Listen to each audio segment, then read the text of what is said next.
What's the good word, y'all? It's your boy DKB here. So day 13 of New York Jets training camp is in the books. Our practice right before we head south to go meet Carolina and do a couple of joint practices with them.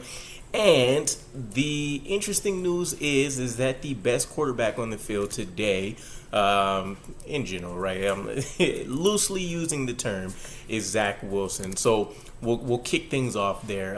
Aaron Rodgers, he had himself a 2-interception day, from what I recall. This is his first multi-interception day, or at least the first one where I believe these were back-to-back interceptions. Don't quote me on any of that. I'm not fully sure of the deets on all of that specifically, outside of the fact that he definitely threw two of them. One went to Jimmy Moreland for a return touchdown, I believe, and the other one, John Franklin Myers was able to bat at the line of scrimmage. Zaire Barnes was able to go and get it before it hit pay dirt. So, with that said, Rodgers was able to rebound pretty strongly. He threw a rope to Randall Cobb in the red zone to kind of finish things out for his day. But with Zach Wilson, this was the moment that we were waiting for. At least I was, right? One of the questions that I had posed early on was going to be, can we see multiple days of consistent good work from Zach Wilson? Or were we going to see a very up and down like performance from him, where some days were either extremely good or okay, and other days were, absolutely horrendous? And that hasn't been the case. And I think this is part of why a lot of people got really excited about the Hall of Fame game, for those that actually went based off the film and not purely based off the stat sheet, which didn't look bad either. We've seen full games where the man struggled to get 150 yards by the end of the fourth quarter. And, obviously he had the big reception of Malik Taylor, but put up almost 70 in 5 attempts. So very happy with his progress. I think the best part about it is definitely from a confidence standpoint. You don't see him second-guessing things. You don't see him seeming like he's lost with the coverage that's being played against him.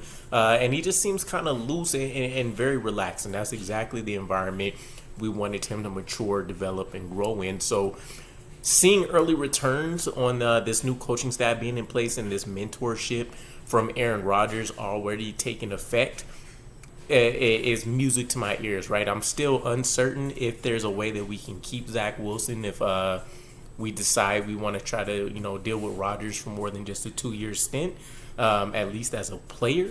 But yeah, it's a story for another day. For now, we can feel good. We can feel relaxed, accomplished with the fact that Zach Wilson is putting in quality work as a former first-round pick and a huge reclamation project for it. So in terms of his on-field work today, he was able to toss a touchdown to Kenny Yeboah. Pretty solid grab from him, to be honest. Not the most perfect throw in the world, but he gave his tight end a chance. Kenny Yeboah was able to go out there and steal that reception out of the receiver's hand. So very interested. Kenny Yeboah has been making a couple of strong plays over the course of this offseason, and you hear his name, you don't really hear the other tight ends as opposed to people he's competing with, right? Zach Kuntz, E.J. Jenkins. You're not hearing these other guys within this fourth tight end competition. So you'd have to imagine, as of right now, especially with his special teams ability, he kind of has that on lock, and it's his job to lose. But we shall see. Otherwise, Zach Wilson also was able to go out there and hit Xavier Gipson for a touchdown. So happy again to hear the progress that Zach Wilson is making, him taking advantage of his opportunities and looking like a pretty solid backup quarterback, I'll admit. I know me personally, I definitely questioned if it was smart to even have him be the number 2, let him be a number 3 and truly have no kind of pressure whatsoever. But he's stepping up to the plate. It's not like he has the most stringent competitors. Chris Streveler, Wade, Tim Boyle, not really going to be much of a problem whatsoever. So, yeah, pretty solid work there. Other notes, DJ Reed, he had himself a red zone breakup. Jordan Whitehead has been, he's been flashing for me. He had a red zone breakup today. We've heard about him making a few other notable red zone interceptions or breakups, and so at least from what I recall last year, I don't think we had this much positive news from Jordan Whitehead with him making, turnover worthy plays. So I still want to see him clean up the tackling concerns, right? We haven't really heard too much about that one way or the other, but at least in terms of him being involved in the secondary and helping get the ball back in the hand of Aaron Rodgers in this offense, I'm very happy with what we've gotten so far from him.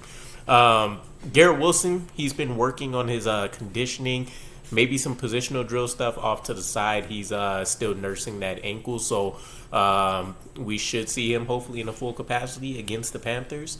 I'm not sure if he draws the J.C. Horn matchup or not, but nonetheless, it'll be interesting to see, especially coming off the injury, if he can go out there, connect with Aaron Rodgers again immediately, and torch some Panthers out there. Carl Lawson, he's been out with his back soreness or tightness once again, so kind of precautionary. Makes sense to keep one of your most important pass rushers out of harm's way, right? Back stiffness. It's one of those kind of things, or the tightness, either way. Back injuries are one of those things, kind of like the hamstrings, where they can creep up. They become more serious than what you can expect if you end up trying to force the issue and come back sooner than expected. So not concerned about it, especially with Jermaine Johnson, maybe more than adequately filling in to his steps, especially as the better run defender, but proving his pass rushing chops as well. Carter Warren, our rookie tackle, he's out. Couldn't find out why necessarily he was sat out. Don't know if it was precautionary. Don't know if he got nicked up or something, but it is what it is. And then just some other notes. So CJ Uzomah kind of had a bit of a clunker today. He's a guy, especially on the heels of what Jeremy Ruckert is, he's almost having that Jason Brownlee type effect where he's making significant plays every single practice, right? So at this point, I wouldn't say CJ Uzomah's job is in jeopardy immediately, but it is something you want to consider that maybe earlier in the season than expected, you could see Jeremy Ruckert starting to seriously eat into CJ Uzomah's snap count.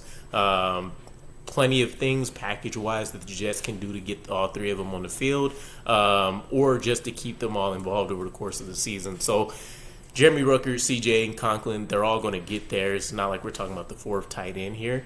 But nonetheless, something to be cautious of, especially considering the type of mistakes.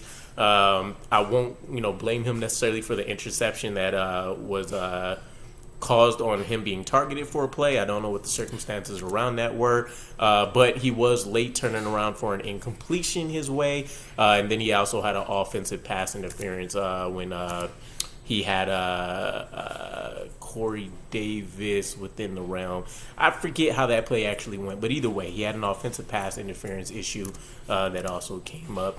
And then as far as the running back competition goes, hopefully this Carolina Panthers joint practice just going to be 2 sessions, but hopefully it goes a long way in us figuring out who's leading the way, right? We got a good look at Israel Abanikanda, or at least a decent one.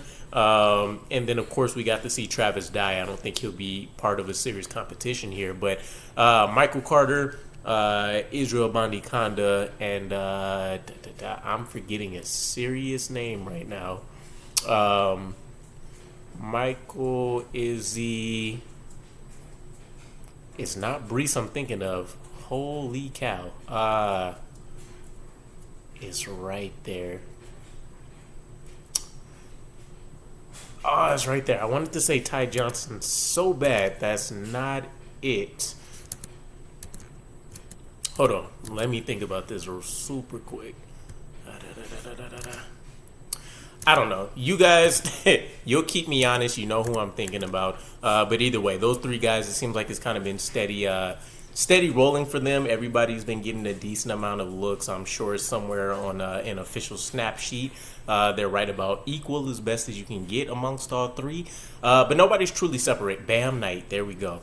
Bam Knight is the guy that's probably made the most amount of plays But Michael Carter did recently have himself a very, very strong day. And then we know that Israel Monicana, he's been able to sprinkle in some stuff there, here and there. So if they're looking for the most consistent player, it's probably going to be Bam Knight that wins RB1 until we get the green light from Breece Hall. If they want the wow factor, then maybe you go with Israel Monicana, and then Michael Carter is just kind of like your known safety net-ish option here. So either way, just some food for thought. Let me know what you guys think about training camp so far for this last update, and I'll catch you guys again. Peace.